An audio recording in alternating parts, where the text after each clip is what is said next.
वातावरण अतिशय दिवसेदिवस खराब होत चाललं आहे. बाहेर जे अडकलेत लोक, त्यांच्या मनामध्ये संभ्रम आहे. त्यांचे नातेवाईक इथे आहेत, त्यांना कळत नाही आहे की नेमकं आहे. अशात महाराष्ट्र शासनाने आपली भूमिका काहीतरी प्रसिद्ध करायला पाहिजे की बाबा आम्ही ही हेल्पलाईन चालू केलेली आहे किंवा आम्ही आणतोय.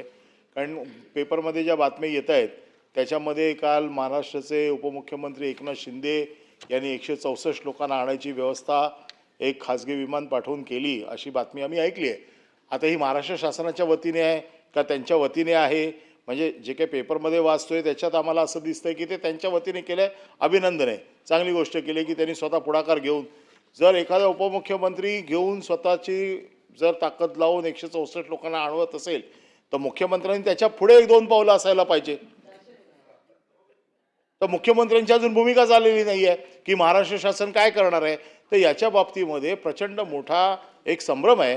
तर आता मुख्यमंत्री अनासे सभागृहात आहेत, सभागृहात महाराष्ट्र शासनाची भूमिका आणि त्यांनी जरी वैयक्तिक आणले तरी त्यांचं देखील अभिनंदन आहे.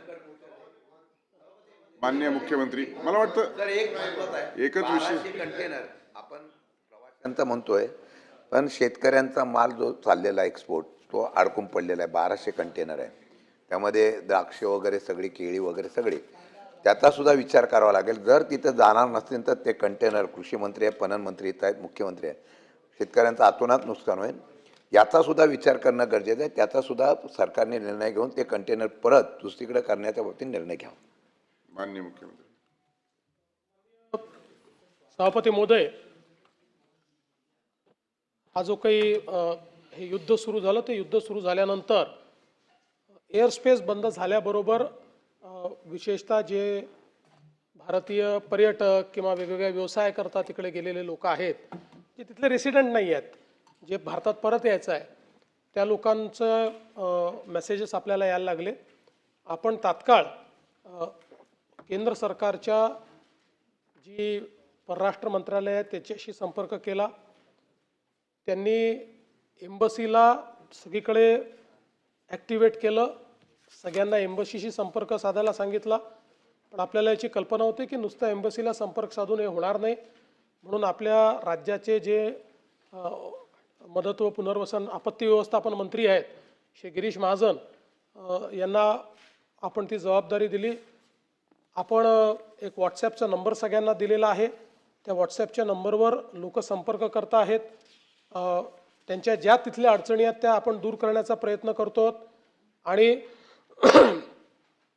त्यांना परत आणण्याच्या दृष्टीने देखील सगळे प्रयत्न आपण हे सुरू केलेले आहेत.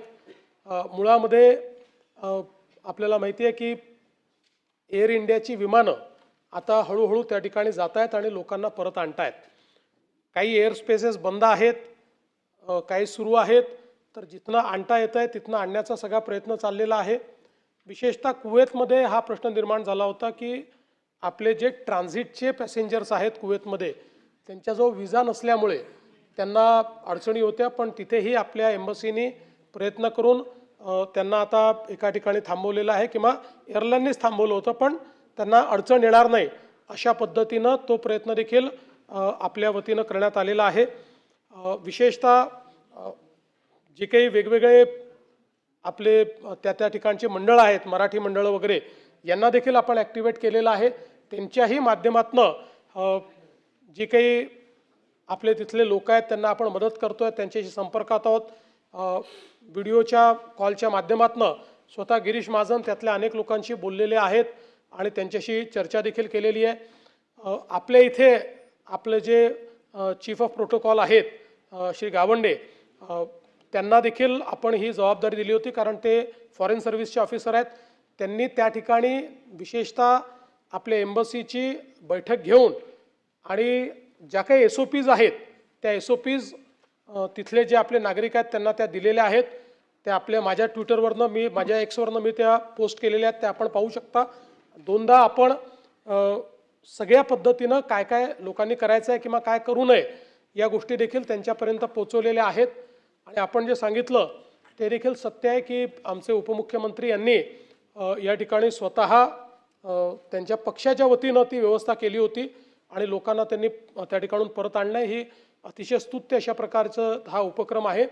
राज्य सरकारने केंद्र सरकारशी चर्चा करून ही भूमिका मांडली होती की राज्य सरकार जे काही महाराष्ट्रातले लोक तिथे आहेत त्यांना आणण्याकरता व्यवस्था करू इच्छिते, परंतु केंद्र सरकारने त्या संदर्भात हे सांगितलं आहे की सगळी राज्य अशी प्रयत्न करतील तर त्या ठिकाणी किऑस तयार होईल आणि आत्ता एअर स्पेस सुरक्षित नाही आहे, त्यामुळे स्टेट कॅरियर्स जे आहेत भारताचे तेच त्या संदर्भातली जी वाहतूक आहे ती सुरक्षिततेनं करू शकतील आणि म्हणून तशा प्रकारची व्यवस्था आम्ही करतो आहोत. त्यांनी हे देखील सांगितलं की काही ज्या एअरलाईन्स आहेत त्या एअरलाईन्सची आता काही विमानं उपलब्ध होत आहेत, काही विमानं आपले एअर इंडियाची त्या ठिकाणी जात आहेत, त्यामुळे ती जी काही इव्हॅक्युएशनची प्रोसेस आहे ती केंद्र सरकारच्या अखत्यारीतच त्या ठिकाणी झाली पाहिजे. अन्यथा म्हणजे समजा असुरक्षित एअरस्पेसमध्ये एखादं विमान गेलं तर आपल्याला समजू शकतो आपण की त्या ठिकाणी काय होऊ शकतं आणि म्हणून त्यांनी राज्य सरकारला हे ॲडवाईस केलं आहे की तुम्ही जे काय आहे ते हे केंद्र सरकारला करू द्या, हे राज्य सरकारने करू नये, म्हणून आपण त्याच्यामध्ये पुढे जात नाही. तर राज्य सरकारची त्या संदर्भातली सगळी तयारी आहे, पण केंद्र सरकारने आता त्याची सुरुवात केलेली आहे आणि मला अपेक्षा आहे की पुढच्या 2-3 दिवसामध्ये हे सगळं इज आउट होईल आणि जी काही आपली मंडळी आहेत ती येऊ शकतील. तोपर्यंत त्यांच्या ज्या काही व्यवस्था लागतील आपल्याला, म्हणजे जसं मगाशी तांबेसाहेब म्हणाले तसं आम्हालाही लोकांचे मेसेजेस येतात, मंत्र्यांनाही येतात, आमदारांना येतात, ते माझ्याकडे फॉरवर्ड करतात, लगेच आपण MEAलाही कळवतो आणि आपल्या हेल्पलाईनच्या माध्यमातूनही त्यांना जी मदत पाहिजे ती मदत करण्याचा प्रयत्न करतो. आपले आमदार मिहीर कोटेचा जे आहेत त्यांनी देखील दुबईमध्ये त्यांच्या ओळखीतले लोकांच्या माध्यमातून त्या ठिकाणी एक सगळ्यांकरता जेवणाची व्यवस्था 2 वेळची ही त्यांनी सुरू केलेली आहे. म्हणजे ज्यांचे, कारण काही लोक असेही असतील की पैसे कमी आहेत किंवा कमी पैसे घेऊन गेले होते तर त्यांच्याकरता ती व्यवस्था देखील त्यांनी केली आहे. तिथे ती पब्लिसाईज केली आहे, तिथे लोक जाऊन जेवण देखील करतायत. त्यामुळे वेगवेगळ्या पद्धतीनं ही मदत करण्याचा आपला प्रयत्न आहे.